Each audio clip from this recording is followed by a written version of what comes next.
gaano kaganda, kung gaano kabuti si Lord sa buhay natin.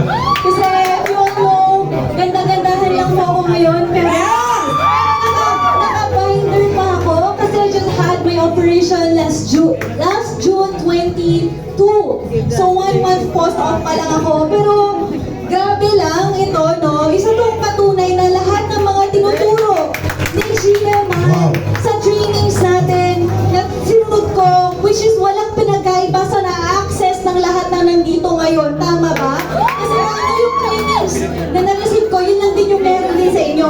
And imagine ninyo, no? 1 month, sa 1 month na yan, nakahiga na ako sa bahay kasi hindi pa pwedeng gumalaw kasi medyo major yung surgery natin. Pero nagtutuloy-tuloy yung income. Na-prove! Na-prove ko. Kasi sa totoo lang na-compare ko eh. Kung nasa employment ako, I love being a flight attendant ko. Yes. Pero kapag nag-sick leave tayo, of course, hinto yun, yung basic pay natin. Hinto rin yung flying time ko. And hindi pa ganun kabilis makaka-recover dahil hindi ako makakalipad agad-agad. Kasi nga kailangan ko mag-full recovery. But who would have thought that our business, dahil pindot-pindot lang, dahil pwedeng online, meron tayong option, pwede nasa bahay tayo, pwede nasa ibang bansa, di ba?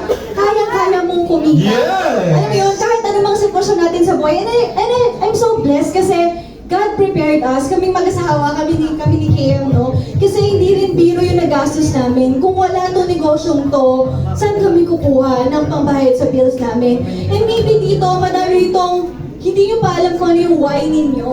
But then, baka pinaprepare ka kasi yung future mo para doon pala yung ginagawa mo ngayon. Kaya huwag natin katamaran lahat ng mga binibigay sa atin. Gawin natin effective, efficient yung araw-araw natin dito. Kasi we know ourselves. At the end of the day, pag lumabas tayo dito, ikaw pa rin yung a-action sa lahat ng mga tinuturo sa atin. Yes! So, syempre, at the end of the day, income mo yun eh. So, anong goal natin? Syempre, mag-succeed tayo dyan. And ito rin, konting realization lang, pumunta tayo ng Singapore for the awarding session natin, no? And syempre, yung bag ko lang doon, backpack lang, kasi syempre hindi pa ako pwedeng magbuhat. And ayoko rin maging, sorry sa ating intense, ayoko maging pabigat sa kanila, syempre.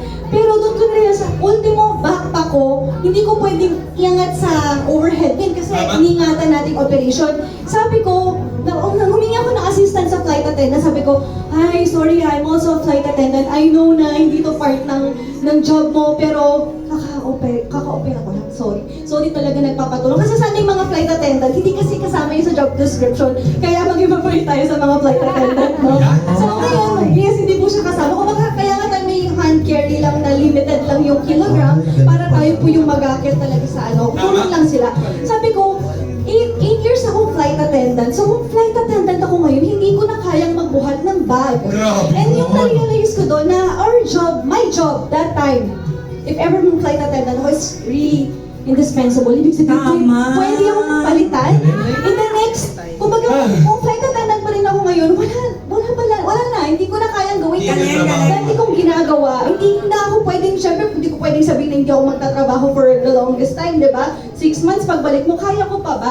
So, ibig sabihin, pinrepare ako ni Lord na makilala ko tong negosyo. Amen! Ito na yung mangyayari sa akin, di ba? So, I'm just so blessed na I'm a testimony kung gaano talaga kaganda yung negosyo natin. Kasi I'm doing the business for 4 years now. And dati, hirap talaga ako magtiwala kay Lord. Ganun na-mention, di ba? Hirap ako magtiwala kay Lord. Kumbaga sinasabi, trust the Lord. Paano ba yun? Sabi ko, lagos tinatanong yung sarili ko, no? Kasi syempre, kilala ko lang naman si Lord sa school namin. Kasi pinapakilala ng teacher. Kilala lang sa pictures, si Jesus and all. And doon ko na-realize, kaya pala hirap ko magtiwala kay Lord kasi kakilala ko lang pala siya. So hindi ko kayang isurrender yung at the end of the day, frustrated ka sa lahat ng ginawa mo, hirap kang isurrender sa kanya kasi kakilala mo lang siya. Walang panagkaiba. Pag for example, kapag boyfriend mo yan, magulang mo yan, di ba ang bilis na sige, kaya ko yan, no? So yun pala, kaya pala hirap ko kong ibigay lahat kay Lord kasi kakilala ko lang pala siya. Wala pala akong relationship sa Kanya. So, nung time na nagkaroon ako ng relationship kay Lord, paano ba yun? So, pagkagising, hanggang kung kailan mo siya maalala bago matulog, no? Pagkakain tayo, the moment na talagang lagi ko siyang sinisik, mas naging madali. Kasi nagkaka-relationship na tayo. Walang pinagkaiba sa mga taong tumutulong sa atin dito na let's engage and let's have good relationship sa kanila kasi sila rin na may tutulong sa atin. And yun lang, nabibless lang po tayo.